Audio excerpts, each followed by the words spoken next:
Pessoas boas podem subitamente se tornar pessoas más?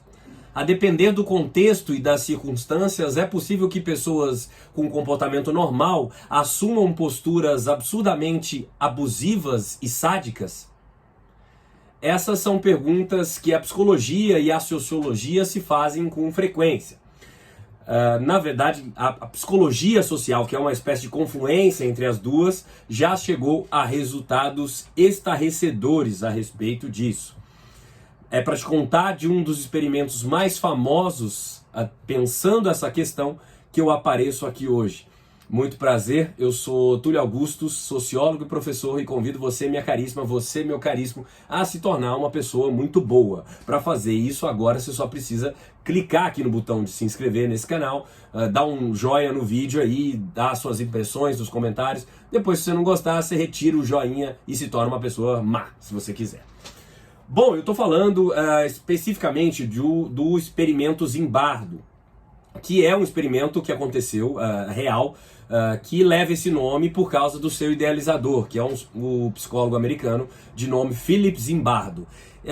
Esse estudo aconteceu na Califórnia, nos Estados Unidos, precisamente no ano de 1971, na Universidade de Stanford, né, uma das universidades americanas de maior prestígio, uma das universidades de maior prestígio no mundo como um todo, né? E o estudo consistia em separar em dois grupos, sendo esses dois grupos o dos prisioneiros e o dos guardas da prisão.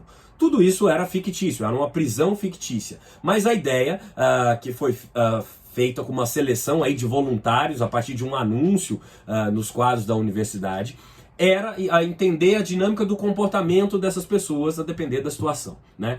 Foram selecionados aí 16 integrantes, 24 integrantes, se eu não me engano, depois eu checo melhor esses números, que deveriam ser colocados aleatoriamente num grupo ou em outro, né? No grupo dos guardas ou dos aprisionados ali.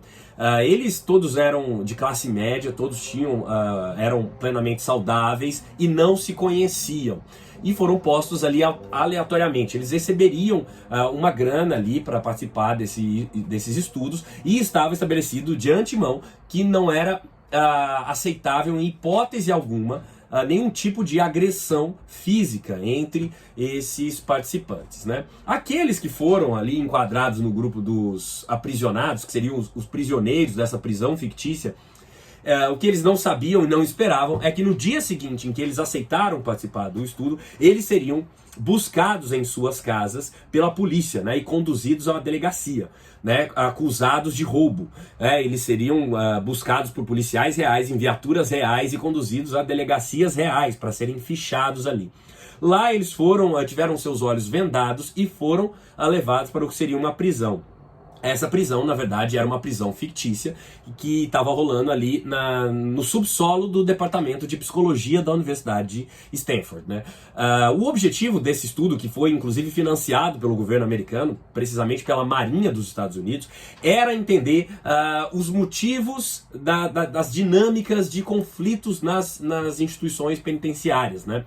Havia uma hipótese muito forte na época, a chamada hipótese disfuncional, né, disposicional, melhor dizendo, que fazia que tinha em mente a ideia de que isso dependia da índole, do comportamento individual desses indivíduos, né? O Zimbardo, que era o condutor desse estudo, ele tinha uma hipótese diferente. Ele acreditava que isso ia depender muito do contexto, das circunstâncias em que essas pessoas estavam submetidas, e isso se provou verdadeiro com o estudo dele, que chegou a resultados assim aterradores, né?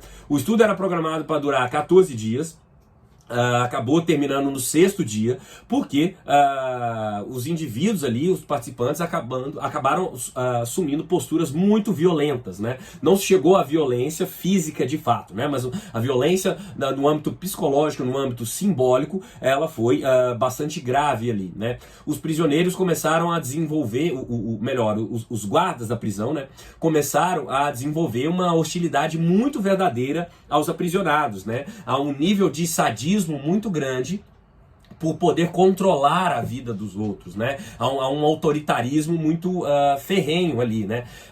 Submetendo a humilhações, né? Esses presos eram revistados nus, eles eram colocados uniformes neles, né?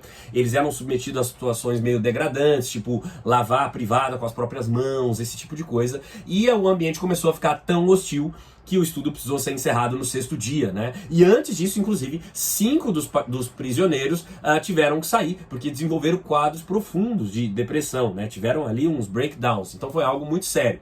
O que o estudo revelou, portanto, e é isso que é bastante aterrador, é que as relações sociais, elas tendem a se deteriorar drasticamente nesses ambientes de prisões, né? Nas chamadas instituições totais. Essa é uma designação dada por um sociólogo canadense, que é o Erving Goffman. Eu já andei falando dele aqui no outro vídeo, né? Ele mostra como essas instituições totais mudam muitas vezes o caráter, o comportamento esperado dos indivíduos, né? O estudo, portanto, ainda hoje gera muito impacto. A gente fala no chamado efeito Lúcifer, fazendo a alusão a como a questão de ser bom ou mal, né? Se tornar subitamente mal, depende muito do meio, da moral coletiva na qual se está inserido, né? O Philip Zimbardo chegou a elencar ali 6 processos, 6 passos para a aquisição desse efeito Lúcifer, né? Desenvolvimento dessas características absolutamente nocivas e malévolas, mesmo em pessoas de comportamento normal, tido como normal, né? A primeira etapa seria a desumanização, né? Seguida da desindividualização. Você tende a tornar os indivíduos como anônimos, né? E isso obedece àquela lógica de você dar número aos prisioneiros, né? Estava presente nos campos de concentração, estava presente lá no experimento do Zimbardo. Numa terceira etapa, você tem uma difusão da responsabilidade pessoal, né? Ninguém é perfeitamente responsável pela condução tida como não ideal daquela pessoa, né? A responsabilidade é sempre jogada num ente superior que não está presente. Isso facilita com que os indivíduos sigam as normas, né? E obedeçam e não se importem em assumir comportamentos cada vez mais malévolos, digamos assim. A obediência cega à autoridade seria o 4º elemento, né? Você assume a postura de que não, eu estou simplesmente seguindo ordens que me foram dadas, né? A conformidade acrítica às normas do grupo, né? Você acaba anulando uma perspectiva crítica para tentar pensar as normas que estão sendo abraçadas naquele contexto. E por fim, como 6º passo ali, a 6ª etapa seria a tolerância passiva à maldade, né? Seja por inação ou por indiferença, os indivíduos acabam desenvolvendo uma tolerância passiva a diversos tipos de maldade, né? Esse estudo foi muito bem posto também, retrabalhado pelo Zygmunt Bauman, um sociólogo polonês, aqui nesse livro de Modernidade e Holocausto. Eu já andei falando do Bauman em outros vídeos aqui. E o Bauman tenta estudar o caso das prisões nazistas, né? Como era possível aquele nível de maldade, de crueldade em pessoas até então tidas como normais, né? Como você fazer com que pessoas assumam posturas tão absurdas assim. Casa muito a ver com esse estudo do Zimbardo com o tal do efeito Lúcifer, né?